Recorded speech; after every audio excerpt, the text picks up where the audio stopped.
Dear students, आज के इस वीडियो लेक्चर में ऑप्टिक्स में हम डिस्कस करेंगे स्फेरिकल रिफ्रैक्टिंग सरफेसेस। अभी तक हमने जो रिफ्रैक्शन स्टडी किया है उस रिफ्रैक्शन में हमने सिर्फ एक चीज देखी है कि जो लाइट रेज इंसिडेंट हो रही हैं वो लाइट रेज किसी प्लेन सरफेस पे होती हैं। सरफेस हमारे पास एक प्लेन सरफेस होता है, लाइट रे इंसिडेंट होती है और फिर मीडियम चेंज होने से लाइट रे का रिफ्रैक्शन होता है।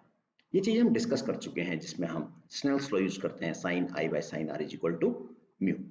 तो अब यहाँ पे अगर हमारे पास कोई सरफेस इस तरह से फ्लैट नहीं है और उस सरफेस में कोई कर्वेचर हमारे पास होता है, जैसे कि आप सामने स्क्रीन पे देख रहे हैं, यहाँ पे जो फर्स्ट सरफेस हमारे पास है it is here concave refracting surface.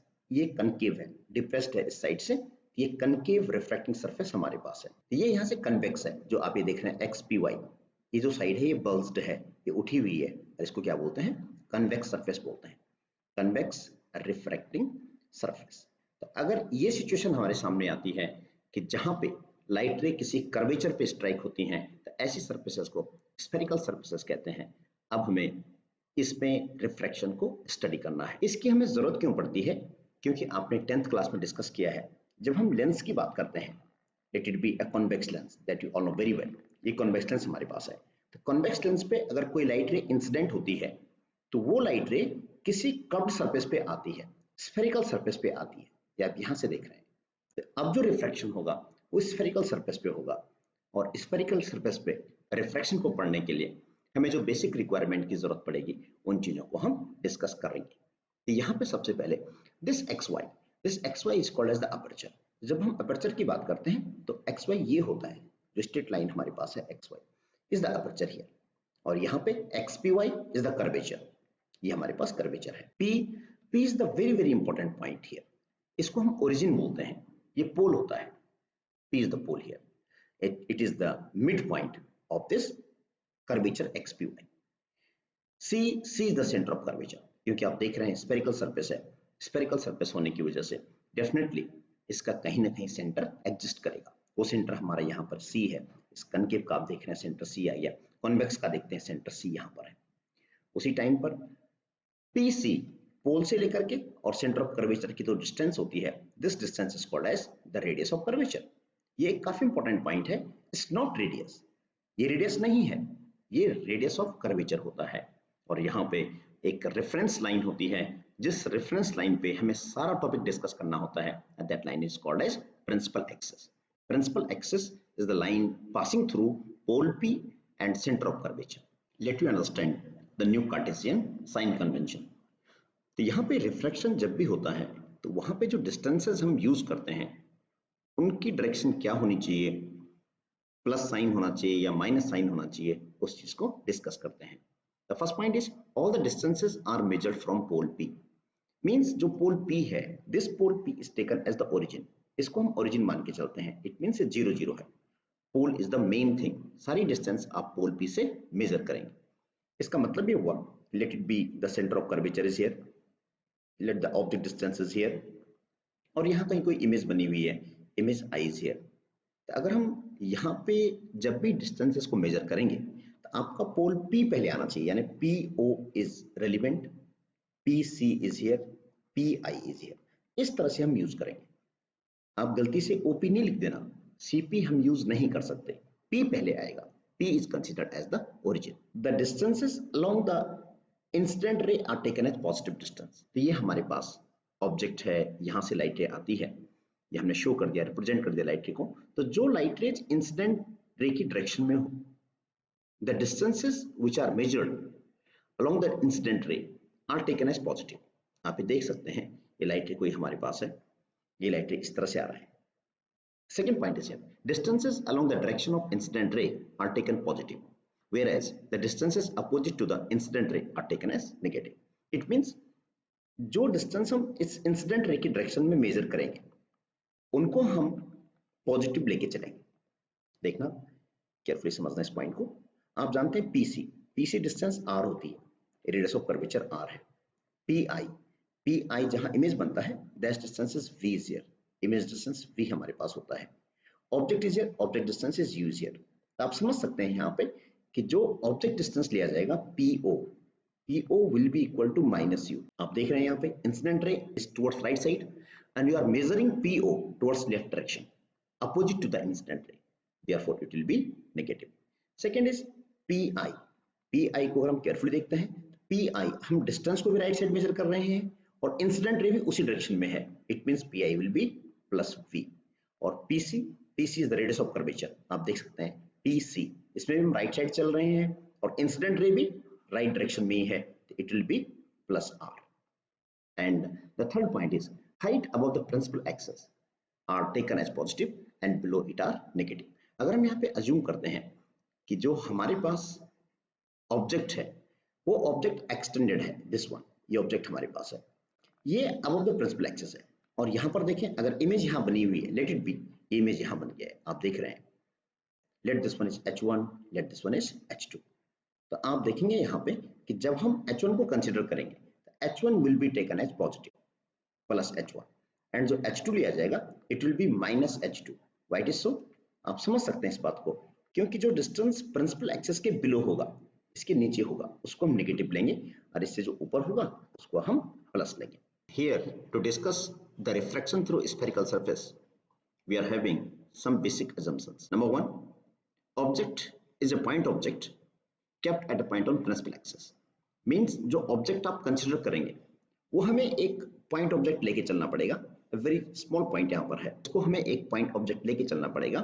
Means ये extended नहीं होना चाहिए, आप object को इस तरह से नहीं दिखा सकते, ऑब्जेक्ट को आप एज ए पॉइंट ऑब्जेक्ट दिखाना पड़ेगा, ये हमारा बेसिक अजम्पशन है। And this object is to be kept on principal axis, ये हम कहीं पर भी प्रिंसिपल एक्सिस के ऊपर अज्यूम कर सकते हैं।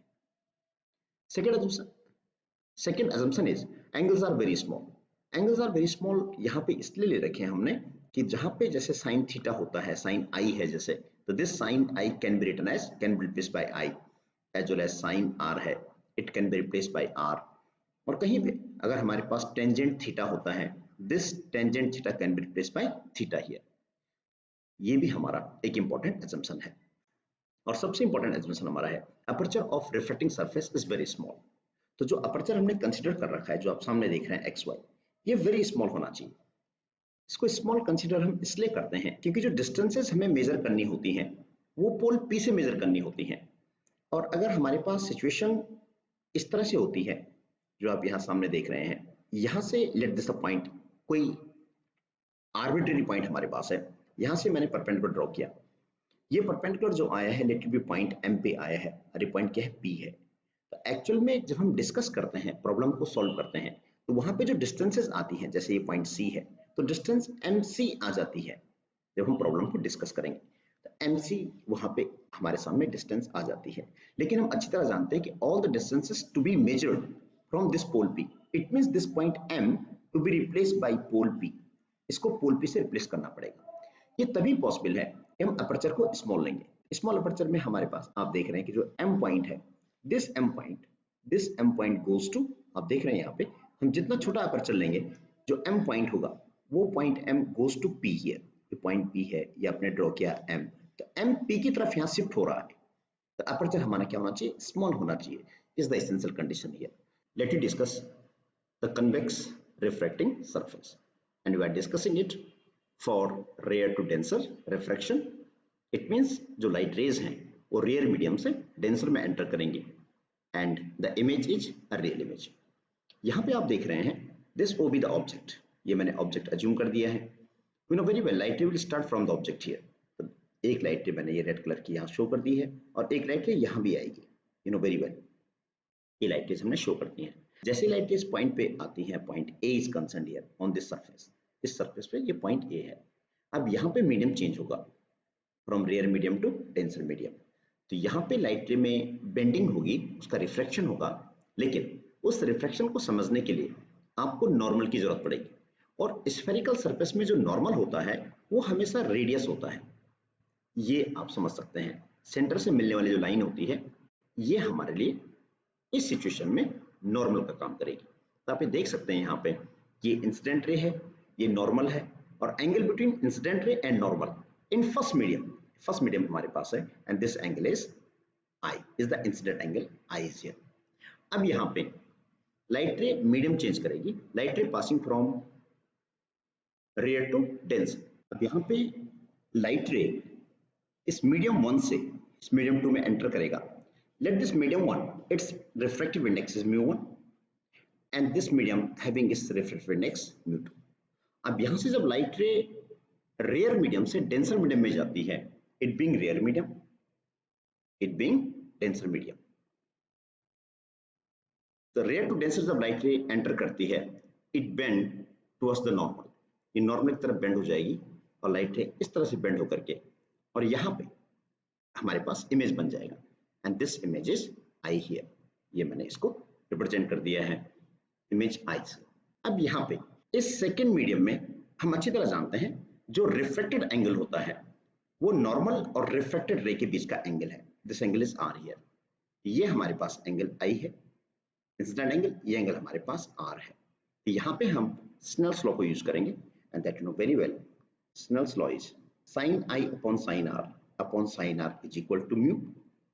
लेकिन यहाँ पर आपने इस बात का ध्यान रखना है कि जो हम mu यूज कर रहे हैं, it is the refractive index of second medium with respect to first medium. Refractive index in problems में आपको सेकेंड मीडियम का विद रिस्पेक्ट टू फर्स्ट लेना है।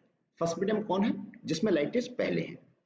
अब यहाँ पे फॉर स्मॉल एंगल, ये हमारा अजम्पशन है, हमारे पास एंगल्स यहाँ पे स्मॉल्स है। For small angle we know very well sin I can be replaced by I as well as sin R can be replaced by R। तो यहाँ पे जो स्नेल्स लॉ बन जाएगा, ये बन जाएगा हमारे पास I by R is equal to mu and this वे यहाँ पे हमारे पास रिजल्ट आ जाएगा I is equal to mu R। ये रिजल्ट हमने फाइंड आउट कर लिया है by using Snell's law here। इस the question number 1 is here। अब हमें इस I और R को रिप्लेस करना है। हमें किसी तरीके से मैथमेटिकल मैनिपुलेशन से यहाँ पे object distance, image distance and radius of curvature इनको इंट्रोड्यूस करना है। कैसे इंट्रोड्यूस करेंगे उस चीज को हम चेक करते हैं। ये हमारे पास पॉइंट पोल P है, ये हमारे पास ऑब्जेक्ट है, this much distance that you all very well, it is u is here, object distance होती है। ये हमारे पास इमेज है, इमेज डिस्टेंस कितनी होती है? v होती है एंड जो रेडियस ऑफ कर्वेचर है इट इज r हियर। अब यहाँ पे हम अपने बेनिफिट के लिए एक और एडवांटेज लेते हैं, वो ये कि let this angle is alpha here, let this angle is beta here. यहाँ पे आई पे मैंने एंगल कितना ले लिया? बीटा कंसीडर कर लिया है एंड जो सी है सेंटर ऑफ कर्वेचर है, यहाँ पर एंगल मैंने गामा कंसीडर कर लिया है। And let we draw a perpendicular from this point A on this principal axis. और हमने जो ये परपेंडिकुलर का जो फुट है it is the m here and height of this am is h is here. इसको मैंने h मेंशन कर दिया है। तो अगर हम बहुत केयरफुली इस चीज को समझते हैं तो यहाँ पे इन ट्रायंगल AOC, अब हमें I और R को रिप्लेस करना है इक्वेशन 1। ट्रायंगल AOC को अगर हम देखें, आप अच्छी तरह देख रहे हैं कि जो I है, I is being the exterior angle, I mean very well, exterior angle is equal to the sum of two interior angle, that is alpha plus gamma is the question number 2 is here। अगर यहीं पर हम in triangle ACI में देखें, in triangle and it is here ACI, इसमें अगर हम देखते हैं the exterior angle gamma is equal to R plus beta and in this way आप यहाँ से इसको रिप्लेस करके R फाइंड आउट कर सकते हैं। R become here gamma minus beta, let it be equation number 3 is here। आपने यहाँ से R को फाइंड आउट कर लिया है, आपने यहाँ से I फाइंड आउट कर लिया है, यहाँ से R आपके पास आ गया है। तो इक्वेशन 1 क्या बन जाएगी हमारे पास? it is here I is equal to mu R। let you put the values, I is given to you alpha plus gamma is equal to mu, R is given to you, it is here gamma minus beta। आप इसको थोड़ा modify कर दीजिए, alpha plus gamma is equal to mu gamma minus mu beta. अब mu beta हम left side में ले लेंगे तो हमारा आंसर बन जाएगा mu beta plus alpha is equal to mu gamma minus gamma and this way mu beta plus alpha is equal to it become mu minus 1 into gamma is the question number 4 is। अब हम यहाँ से alpha beta gamma को remove करते हैं। तो we know very well, अगर हम स्मॉल एंगल की बात करते हैं, for small angles alpha is equal to tangent alpha. हम जानते हैं कि जो एंगल्स हैं वो हमारे स्मॉल होने चाहिए एज वेल एज अपर्चर भी क्या होना चाहिए? स्मॉल होना चाहिए। ये हमारे बेसिक असम्पशंस हैं। इस डायग्राम में देखते हैं तो alpha is equal to tangent alpha is equal to perpendicular upon base. You know very well perpendicular is h and base is MO base क्या है, MO है। अब यहाँ पे H/MO, M will be replaced by PO, M point P पे चला जाएगा। ये क्यों हो जाएगा, that no very well, small aperture की कंडीशन होती है जो अजम्पशन में हमने डिस्कस किया था कि if the aperture is very small then point M will shift towards P, वो P की तरफ शिफ्ट हो जाएगा। आप समझ सकते हैं इस बात को, अगर हम अपर्चर स्मॉल लेते हैं तो परपेंडिकुलर यहाँ पे आ जाएगा, फिर ये और छोटा लेते हैं तो परपेंडिकुलर यहाँ आ जाएगा। तो इन दिस वे जो M पॉइंट है वो किसकी तरफ चला जाएगा, P की तरफ चला जाएगा, और M can be replaced bye P here. और आप अच्छी तरह जानते हैं H/PO, PO जो डिस्टेंस आपके सामने है वो U है, लेकिन आप समझ गए ये नेगेटिव में रखा जाएगा। व्हाट इज नेगेटिव, आप समझ सकते हैं, यहाँ से लाइट रेज किधर आ रही है, राइट साइड आ रही है, और आप PO आप लेफ्ट साइड मेजर कर रहे हैं। जो डायरेक्शन हम इंसिडेंट रे के अपोजिट डायरेक्शन में मेजर करते हैं उनको नेगेटिव लेना होता है, इसलिए ये -U हो जाएगा। Similarly let you calculate beta, beta is equal to tangent beta is equal to perpendicular upon base. Perpendicular कितना आपके पास H है, बीटा एंगल आप देख सकते हैं H अपॉन बेस कितना हो जाएगा इसके लिए, H/MI, and this point M can be replaced bye you know very well PI, और PI कितना हो जाएगा H/B, and at last you to find out gamma is equal to tangent gamma is equal to perpendicular upon base, H upon base is MC। आप देख सकते हैं इस triangle में, गामा वाले ट्रायंगल में आप देखिएगा tangent gamma is equal to perpendicular H, यहाँ से आप हम समझ सकते हैं tangent gamma is equal to perpendicular हमारे पास H आ जाएगा, अपॉन बेस कितना हो जाएगा MC, तो ये वैल्यू हमने पुट कर दी है। तो M will be replaced by P here, it become here H/PC। अब यहाँ पर PC कितना आपके सामने आप देख रहे हैं इस बात को, this one is H/PC and PC is equal to R, ये भी प्लस में यूज करना पड़ेगा। इन दिस वे जो ये वैल्यूज हमने फाइंड आउट की हैं इक्वेशन नंबर 5 में, इन वैल्यूज को अल्फा बीटा गामा को हम इक्वेशन 4 में पुट कर लेंगे। इक्वेशन 4 कितना बन जाएगा हमारे पास, ये हम देख सकते हैं यहाँ से, इक्वेशन 4 बिकम्स, अब आप ये वैल्यूज पुट कर दीजिए। इक्वेशन 4 क्या है आपके पास, it is here mu beta plus alpha is equal to mu minus 1 into gamma. Let you put the values, mu beta, beta कितना है आपके पास H/B plus alpha, alpha is given to you H/-U is equal to mu minus 1 into gamma, gamma आपने find out किया है H/R। बहुत carefully इसको हम देखते हैं, आप यहाँ से देख सकते हैं, यहाँ से H यहाँ भी है, H यहाँ भी है, H यहाँ भी है, आपका रिजल्ट बन जाएगा mu upon V minus 1 upon U is equal to mu minus 1 by R। यहाँ पे जो सबसे इंपॉर्टेंट रिजल्ट है वो जो म्यू हम यूज कर रहे हैं, this mu is equal to index of second medium with respect to first medium, ये म्यू हम ये वाला यूज कर रहे हैं, और जो आपका रिजल्ट आया है it is the result for refraction through spherical surfaces. ये रिजल्ट हमारा रिफ्रैक्शन थ्रू स्फेरिकल सरफेसेस है, और इस रिजल्ट को हम किसी भी सरफेस के लिए यूज कर सकते हैं, किसी भी सरफेस में हम इसको अप्लाई कर सकते हैं। अगर हम म्यू का ये वैल्यू यहाँ पुट कर दें तो आपका रिजल्ट मॉडिफाई हो जाता है, और मॉडिफाई होकर आपका आंसर आ जाएगा, it is here μ2 upon V minus μ1 upon U is equal to μ2 minus μ1 by R। It is the reflection through spherical surface. जब भी हम किसी न्यूमेरिकल को यहाँ पे सॉल्व करेंगे उस टाइम पे हमें इनके साइन कन्वेंशन को यूज करना पड़ेगा।